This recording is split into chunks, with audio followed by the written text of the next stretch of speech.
Orbital angular momentum start किया हुआ था, और इससे रिलेटेड जो है हमने generally eigen function and eigen values of angular momentum पढ़ा था इससे पहले, ठीक है।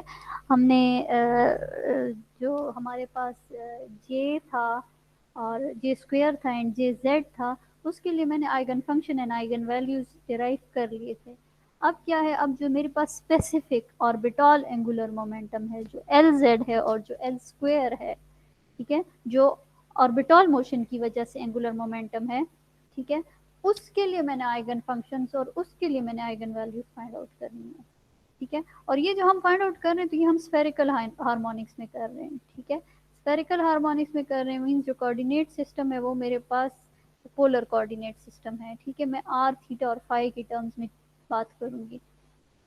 अच्छा, अब ये मेरे पास जो एल स्क्वायर है और एल जेड है ये कम्यूट करते थे, इफ़ यू रिमेंबर, ये आपस में कम्यूट करते थे, ठीक है। मीन्स इनको मैं साइमल्टेनियसली फाइंड आउट कर सकती हूँ, या फिर ये बात कि इनकी जो आइगन स्टेट्स हैं वो जॉइंट आइगन स्टेट्स हैं। सपोज अगर मेरे पास किसी एक की स्टेट जो है वो एल एम है, ठीक है, एल एम है, और ये किस कोऑर्डिनेट में, स्फेरिकल कोऑर्डिनेट में थीटा आर फाइव में है, तो ये अगर कोई स्टेट है, आइगन स्टेट है एल स्क्वायर के लिए, तो यही आइगन स्टेट होगी एल जी के लिए भी।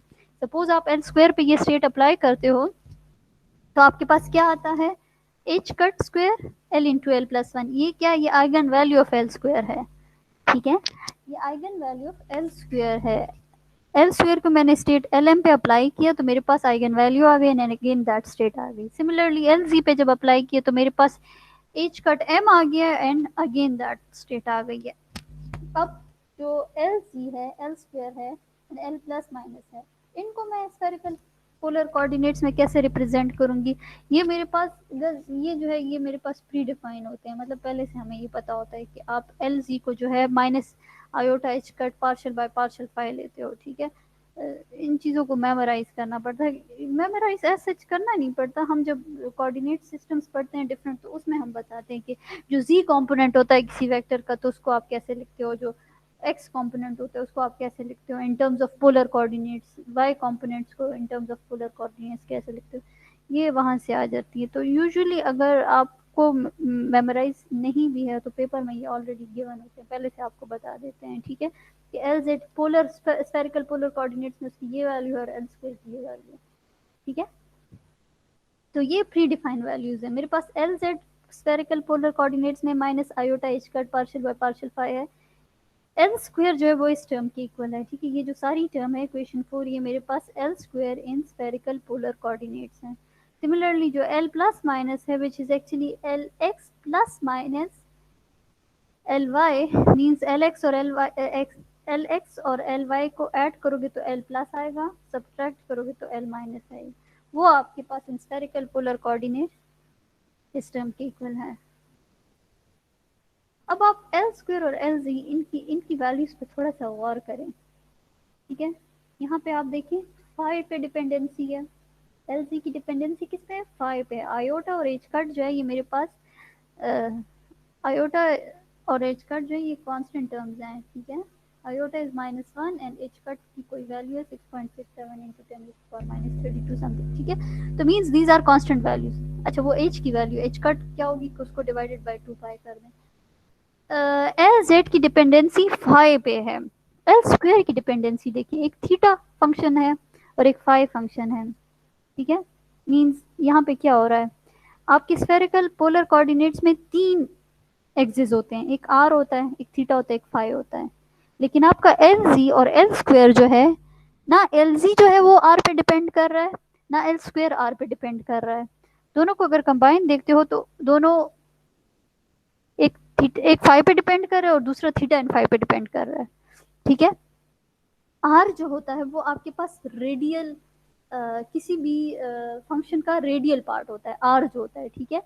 और जो थीटा और फाइव होते हैं वो angular part of that function होते हैं, ठीक है। तो इसका मतलब ये हुआ कि एल जी और एल स्क्वायर वो थीटा पोर्शन पे उनकी डिपेंडेंसी है या एंगुलर पोर्शन पे उनकी डिपेंडेंसी है, लेकिन रेडियल जो पोर्शन है फंक्शन का उस पर डिपेंडेंसी नहीं है, ठीक है। यहाँ से मुझे ये पता चल रहा है।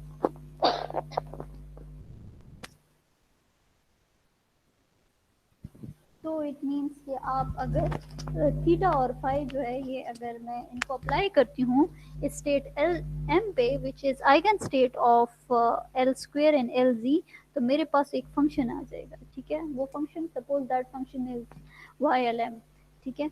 और वो फंक्शन क्या होगा, वो ऐसा फंक्शन होगा जो थीटा और फाई पे डिपेंड करेगा, ठीक है। थीटा एंड फाई जब मैंने अप्लाई किए एल एम थे, एल एम क्या थे, ये eigen state of L square and L जी थे। मीन्स मैंने जो एंगुलर पोर्शन था थीटा एंड फाई का, ठीक है, जो एंगुलर पोर्शन था किसी फंक्शन का, उसको जब मैंने अप्लाई किया eigen state of L square and L जी, तो मेरे पास एक और फंक्शन आ गया। और वो फंक्शन कैसा फंक्शन है, वो थीटा और फाई पे डिपेंड कर रहा है। और उस फंक्शन में देखिए एल भी है और एम भी है। What is L and what is M, इधर आप ऊपर देखो। एल आपको क्या बता रहा था, वो एल स्क्वेयर से रिलेट हो रहा था, L into L plus one L square से रिलेट हो रहा था। और जो एम है वो आपके पास एल जी से रिलेट हो रहा था। तो ये ऐसा फंक्शन है, वाई एल एम ऐसा फंक्शन है जो आपके पास आया है from the angular part of a function, ठीक है। या फिर इसको ऐसे भी बोल सकते हो कि Y L M is continuous function of theta and phi, ठीक है। ये ऐसा फंक्शन है जो थीटा एंड फाई पे डिपेंड करता है। तो इट मीन्स के ये मेरे पास आ गया ना, ठीक है। ये एक फंक्शन है, ठीक है। इस फंक्शन पे मैं ऑपरेटर्स अप्लाई कर लेती हूँ। सपोज एल स्क्वेयर में अप्लाई करती हूँ, जब मैंने एल स्क्वेयर इस फंक्शन पे अप्लाई किया तो मेरे पास eigen value of L square आ गई। जब मैंने एल जी इसी फंक्शन पे अप्लाई किया तो मेरे पास eigen value of L z आ गई। तो इसका मतलब ये हुआ कि ये जो वाई एल एम है it is eigen state of या eigen function of, eigen state और eigen function of L square and L जी।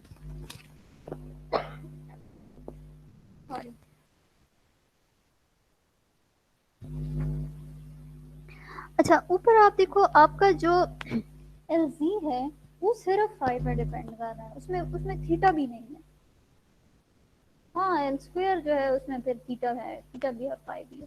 लेकिन एल जी जो है वो आपका सिर्फ और सिर्फ फाई पे डिपेंड कर रहा है। इट मीन्स जो वाई एल एम है जो डिपेंड कर रहा है थीटा और फाई पे, उसको भी आप सेपरेट दो फंक्शंस में डिवाइड करो।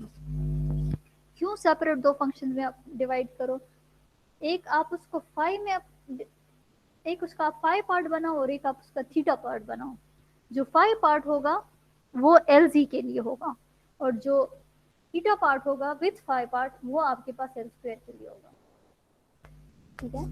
तो मेरा जो वाई एल एम है इसको मैं रिप्रेजेंट कर सकती हूँ in terms of two function, theta a big theta and a big phi.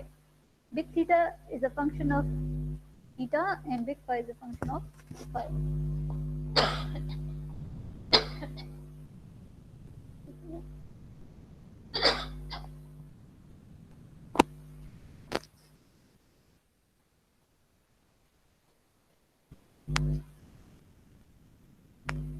Very good.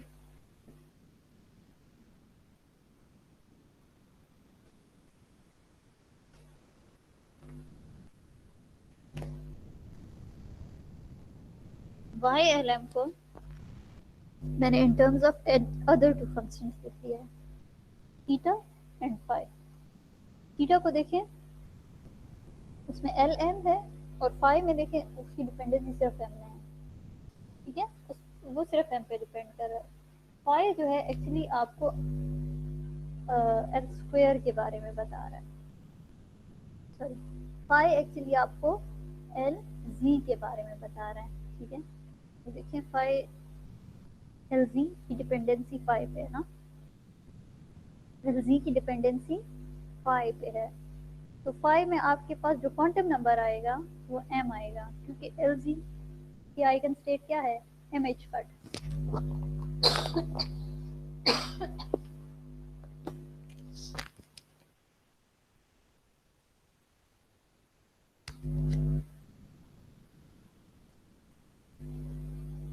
और जो थीटा है वो उसमें एल भी आएगा और उसमें एम भी आएगा, दोनों क्वांटम नंबर्स आएंगे। क्यों, एल इसलिए आएगा क्योंकि थीटा में, थीटा जो है क्योंकि एल स्क्वायर जो है वो डिपेंड कर रहा है थीटा पे। और एम क्यों आएगा, क्योंकि इधर फाई भी है, ये देखिए ये फाई भी है, ठीक है, फाई की वजह से एम भी आ जाएगा। तो आप इधर देखो थीटा की डिपेंडेंसी एल पे भी है और एम पे भी है, लेकिन theta actually is a function of small theta and phi is a function of phi, जबकि इसके सबस्क्रिप्ट में आपने एम भी लिखा हुआ है, विच शोज के इसमें जो क्वांटम नंबर होगा वो एम होगा।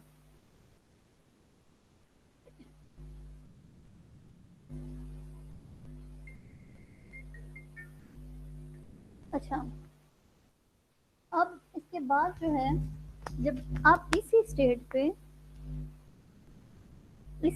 पे अगर एल प्लस माइनस अप्लाई करते हो, जब इसी स्टेट पे आप प्लस माइनस अप्लाई करोगे तो मेरे पास जो वैल्यू आती थी ना, H cut L into L plus one minus M into M plus minus one, ठीक है, लेकिन फंक्शन चेंज हो जाता था। फंक्शन कैसे चेंज हो जाता, फर्स्ट क्वांटम नंबर उसी तरह रहता था, जो सेकंड क्वांटम नंबर होता था उसमें आइदर इंक्रीज और डिक्रीज आ जाता है विद वन, ठीक है। ये एल प्लस माइनस मेरे पास लेडर फंक्शन है, तो ये क्या करता है कि ये आपका जो सेकंड क्वांटम नंबर है, मींस एम जो है आपके पास, जो ऑर्बिटल क्वांटम नंबर है, ठीक है, मैग्नेटिक क्वांटम नंबर, सॉरी, जो मैग्नेटिक क्वांटम नंबर है उसको आइदर इंक्रीज कर देता है या डिक्रीज कर देता है। अच्छा, इसके बाद जो है ये मेरे पास हो गए, मैंने क्या किया इसमें, इसमें मेरे पास जो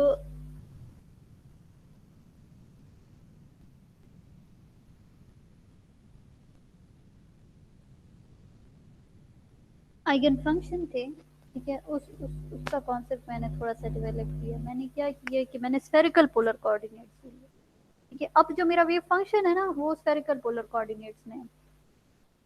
पहले तो सिर्फ मेरा जो आइगन स्टेट था ना, या जो मेरा स्टेट वेरिएबल था एल एम होता था, मुझे नहीं पता वो रेक्टेंगुलर कोऑर्डिनेट्स है कि स्फेरिकल है कि सिलेंड्रिकल है। अब मैंने बता दिए कि नहीं ये स्फेरिकल ही है, तो मैंने वो एल एम को जो है रिप्रेजेंट कर दी विद वाई, और वाई जो है एल जेड और एल स्क्वेयर के लिए वो सिर्फ एंगुलर पार्ट पे डिपेंड करता है, मीन्स थीटा और फाई पे डिपेंडेंसी थी उसकी, आर की कोई डिपेंडेंसी नहीं थी।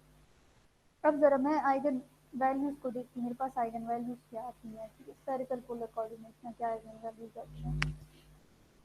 एल जी को जब अप्लाई किया इसी फंक्शन पे तो एम एच कट यही फंक्शन आ गया, लेकिन ये फंक्शन क्या है, it is actually combination of two other function theta and phi.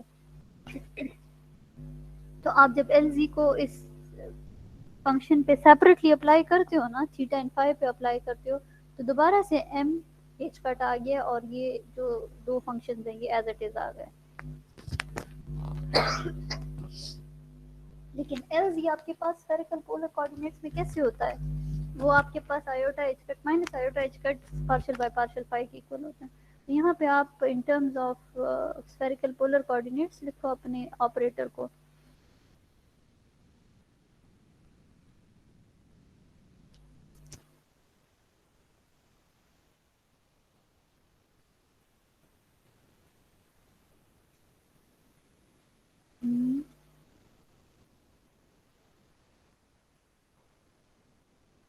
M की वैल्यू जो मेरी माइनस एल से प्लस एल तक जाती है, ये मीन्स एल की कोई भी आप वैल्यू ले लो, इंटीग्रल वैल्यूज ले लो, तो आप उस वैल्यू के माइनस से स्टार्ट करो, सपोज -3 है, तो आप +3 तक, -3 टू +3 तक जो वैल्यूज होंगी वो आपकी एम की वैल्यू होगी।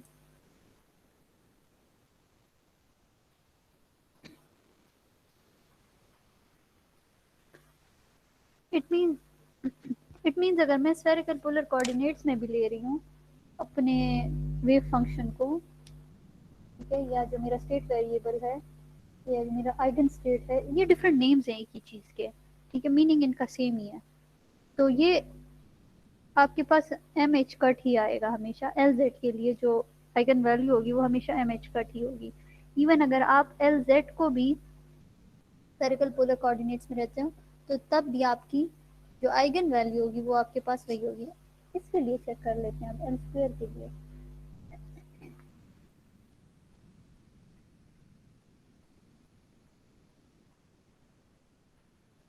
अच्छा, ये मैंने डायरेक्टली लिखी थी, अगर ये जो वैल्यू है ना,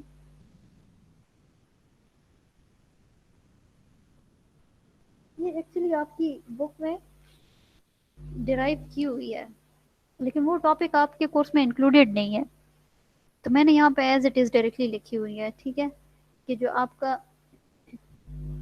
जब आप अपने वेव फंक्शन को, जो वाई एल एम से मैं जिसको डिनोट कर रही थी, which was dependent on theta and phi, इसको जब सेपरेटली थीटा एंड फाई में अलग अलग करोगे, तो आपके पास एक और टर्म भी आ जाएगा, one over under root two pi theta which depend on L N M E raised power iota M phi.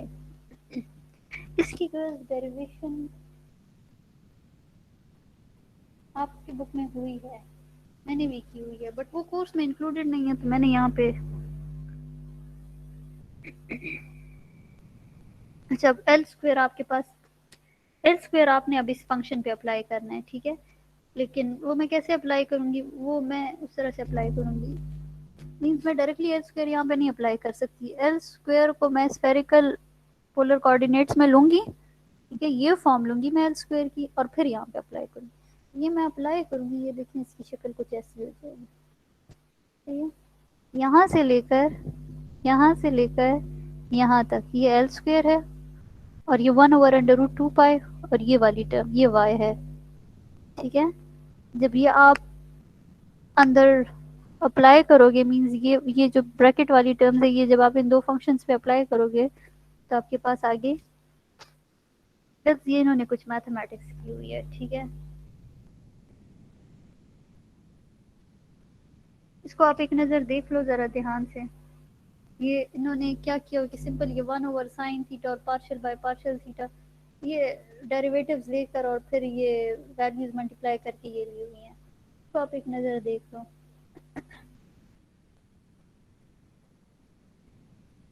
यहाँ पे मेरा जो फाई वाली टर्म है ना, वो ख़त्म हो जाती है, थोड़ा सा समझ, देखिए वो कैंसिल आउट हो रही हैं, वो चीज़ें कैंसिल आउट हो रही हैं, फाई वाली, फाई इसलिए कैंसिल हो रही हैं कि यहाँ पे अब मैं ये उसकी बात कर रही हूँ।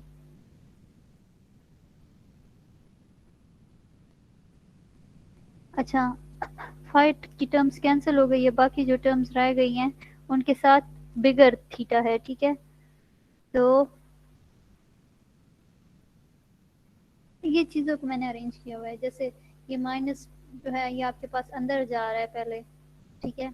और जब अंदर जा रहा है तो इसमें फिर क्या, यहाँ पे भी बिगर थीटा है, ठीक है। ये मैंने अजीब सा लिखा हुआ है, ये बिग थीटा है, तो एक यहाँ पे है और एक यहाँ पे आ जाएगा। फिर इन दो टर्म्स को, ये वाली जो टर्म है ये वाली और ये वाली टर्म, इनको मैंने साथ लिख लिया है, एक ये आ गई है और एक ये आ गई है। इनमें से फिर मैंने ये जो बिगर थीटा है इसको मैंने, एक्चुअली मैं इसकी फॉर्म लाना चाह रही हूँ, ठीक है। ये जो मेरे पास फॉर्म आ गई, इधर देखें सम फंक्शन, ठीक है, फिर उसका जो डेरिवेटिव है वो फंक्शन। अच्छा, ये जो थीटा है ना, ये जो बिग थीटा है, ये आपके पास वेव फंक्शन है, ठीक है। ये ऐसा वेव फंक्शन है जो सिर्फ थीटा पे डिपेंड करे, इसमें कोई फाई शाई नहीं है, ठीक है। वाई आपका क्या था, उसमें आपका थीटा भी था और फाई भी था। Why was a wave function जो थीटा और फाई दोनों पे डिपेंडेंट है। यहाँ पे ये जो वेव फंक्शन है इसकी डिपेंडेंसी सिर्फ थीटा पे, इसीलिए आप देख रहे हो वो पार्शियल पार्शियल जो डिफरेंशियल थे वो मैंने आके किसी स्टेप में फुल डिफरेंशियल कर दिए, क्योंकि अब आपकी differentiation with respect to theta ही होनी है, विद रिस्पेक्ट टू फाई नहीं होनी। अच्छा, ये जो मेरे पास फॉर्म आ रही है इसको मैं लेजेंडर डिफरेंशियल इक्वेशन बोलती हूँ। डिफरेंशियल इक्वेशन डिफरेंट फॉर्म्स हैं, ये वाली जो फॉर्म है इसको डिफरेंशियल लेजेंडर डिफरेंशियल इक्वेशन बोलते हैं। और इस जो इक्वेशन की सॉल्यूशन होता है वो फिर मैं लेजेंडर फंक्शंस के फॉर्म में स्टडी करती हूँ। लेजेंडर फंक्शन को जनरली पीएमएल cos थीटा से रिप्रेजेंट करते हैं, ठीक है। तो इट मीन्स कि जो आपका थीटा है, जो वेव फंक्शन है, ठीक है, यहाँ पे मेरा थीटा है वेव फंक्शन, वो मेरे पास some constant time that Legendre function होगा। इधर अब मेरे ये जो कांस्टेंट है सी एल एम, इसको भी मैंने फाइंड करना है। ये जो मैंने लिखा हुआ है Legendre functions are defined as this, ये मैथमेटिक्स में आप कहीं पढ़ते हो, ठीक है। मैथमेटिकली हम लेजेंडर फंक्शंस को ऐसे रिप्रेजेंट करते हैं, one minus x square absolute m by two d raise to power ये एब्सोल्यूट ऑफ एम है divided by d x absolute of m P l x. It means आपको l and m means quantum numbers आपको given होंगे, तो उसके लिए आपके पास different जो है वो लेजेंडर फंक्शंस की वैल्यू आप कैलकुलेट कर सकोगे। अच्छा, और यहाँ से मैं अगर देखती हूँ तो मेरे पास देखें m जो है ना उसका मैं एब्सोल्यूट ले रही हूँ, मीन्स आप m का मैग्नीट्यूड ले रहे हो, आप उसके प्लस माइनस को कंसिडर नहीं कर रहे हो, ठीक है। तो आपका p माइनस एम एल और या p जो एम एल है वो सेम होंगे, ठीक है, वो इक्वल होंगे आपके पास। और पी एल जो है वो आपके पास कोई भी एल लेजेंडर पॉलिनोमियल होगा। ये चीज़ें गर्ल्स ये प्री डिफाइन होती हैं, या आप पहले से मैथमेटिक्स में पढ़ते हो, ठीक है। रॉजिस फार्मूला है ये मेरे पास। फिर इन्होंने डिफरेंट वैल्यूज दी हुई है, मींस एल को इन्होंने 1 2 3 करके वैल्यूज दी हुई है, इंटीग्रल वैल्यूज दी हैं, यहाँ पुट की हुई है, ठीक है। तो डिफरेंट मेरे पास लेजेंडर पॉलिनोमियल्स आ गए। ये इन्होंने पी नॉट एक्स फाइंड किए, P one X, P two X, P three X, P four X, ये कुछ इन्होंने लेजेंडर पॉलिनोमियल फाइंड आउट किए हुए हैं, ठीक है। इट्स नॉट डिफिकल्ट, ये देख लो आप, इसको एक नज़र ही मैंने सॉल्व किया है। यहाँ पे मेरे पास इफ सपोज आपके पास जो x और माइनस एक्स है ये अगर इक्वल आते हैं तो फिर आप इसको कंप्लीटनेस रिलेशन भी बोलते हैं, तब आपकी जो लेजेंडर पॉलिनोमियल है वो इस एक्सप्रेशन को सेटिस्फाई करते हैं। अच्छा, अब इसमें एक और वेरिएबल x भी है, इधर आप देखो चेक करो, x भी है, ठीक है, मीन्स x भी आपका वेरी कर रहा है। अब x अगर नेगेटिव होता है, ठीक है, x अपनी वैल्यू अगर ऑपोजिट विद ऑपोजिट साइन लेते तो उसमें फिर आपके पास ये नहीं होता कि p of l x will be equal to p of minus l, p of l minus x equal होगा, उसमें आपके पास ये रिलेशन आ जाती है, p l of minus x is equal to minus one raise to power l p l x। यहाँ पे आप देखो, मैं मेरे जो m है ना m उसको मैंने ज़ीरो लिया हुआ है,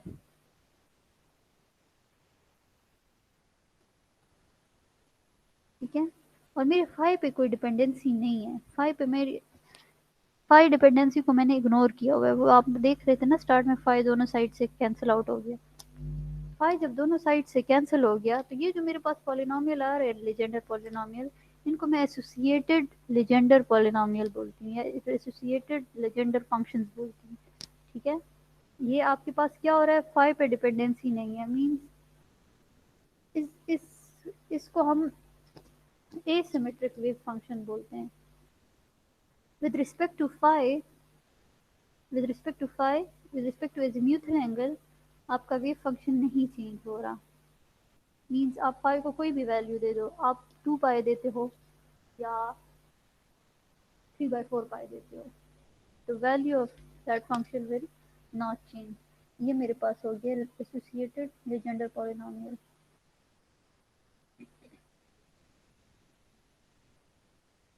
यहाँ पे आगे मैंने क्या किया, m की वैल्यूज अब मैंने चेंज की, m को मैं चेंज करनी है, सपोज m की वैल्यू 1 हो गई, फिर 2 हो गई, आगे 3 के लिए लिखी हुई है, ठीक है, डिफरेंट वैल्यूज थी, तो वो अब पॉलिनोमियल की वैल्यूज भी डिफरेंट हो रही है, ठीक है, पॉलिनोमियल्स की वैल्यू डिफरेंट हो रही है for the different values of m।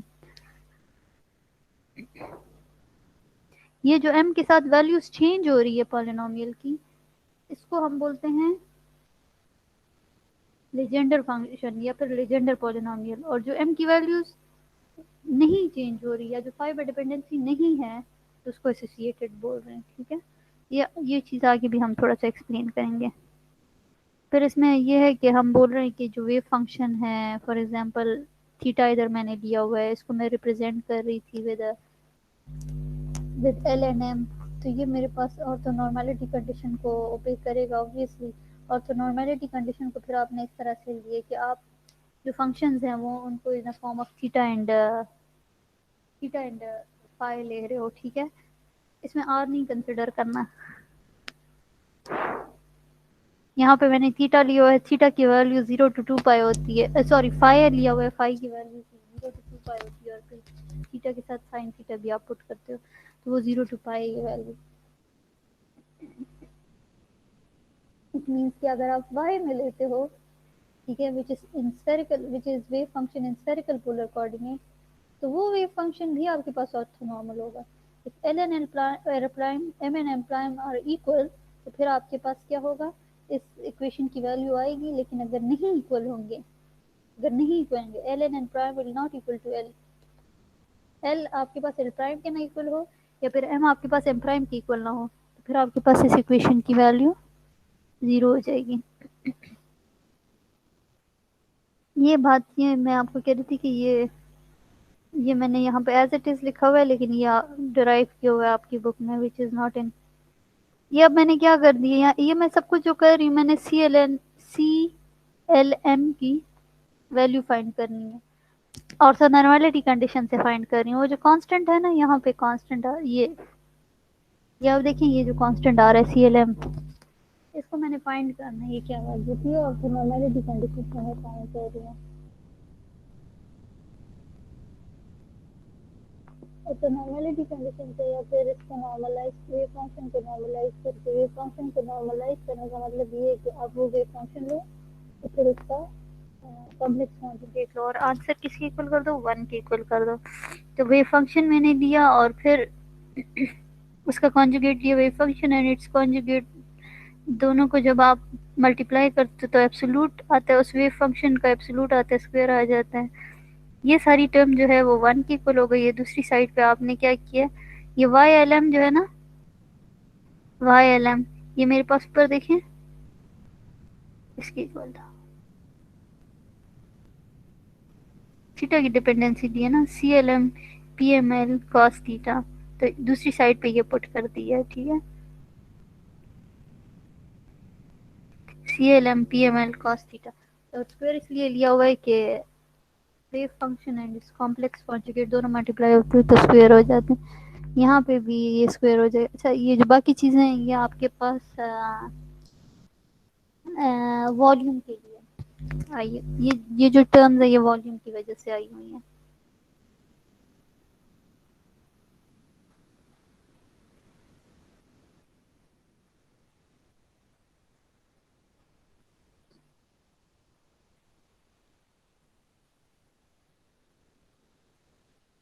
अच्छा, एसोसिएटेड लेजेंडर पॉलिनोमियल में जब भी आपके पास पॉलिनोमियल हो, ठीक है, और वो दोबारा अपने कॉन्जुगेट के साथ मल्टीप्लाई हो रहा हो, ठीक है, पॉलिनोमियल और दोबारा अपने कॉन्जुगेट के साथ मल्टीप्लाई हो रहा है थ्रू सम वॉल्यूम, वो आपके पास इस वैल्यू की इक्वल होगा, 2 divided by 2 l plus 1 l plus m factorial divided by l minus 1 factorial sigma l into l prime.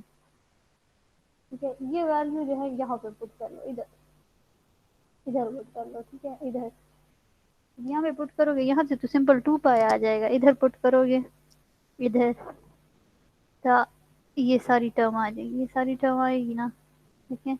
सी की वैल्यू आ गई आपकी, अंडर रूट किस वजह से आया, क्योंकि वहाँ पे सी एल एम स्क्वायर था, स्क्वायर को रिमूव करने के लिए अंडर रूट आ गया।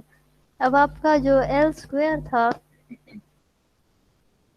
जो थीटा पे डिपेंड कर रहा था, जिसके लिए मैं थीटा वेव फंक्शन यूज़ कर रही थी, आपके पास क्या हो गया, ये फंक्शन आ गया, joint eigen function y L m of l square. Y L m आपका क्या था, ये theta, big theta and big phi पे डिपेंड कर रहा था, क्योंकि बिग थीटा की वैल्यू ये वाली आ गई है, ठीक है, और बिग फाई की ऊपर से आई थी, दोनों को मल्टीप्लाई कर, ये वेव फंक्शन है आपके पास एल स्क्वायर और एल जीटा इन स्फेरिकल पोलर कोऑर्डिनेट, और इसको हम एक और नाम भी देते हैं, हम इसको बोलते हैं स्फेरिकल हार्मोनिक्स, ठीक है। यहाँ पे आपका ये टॉपिक खत्म हो गया।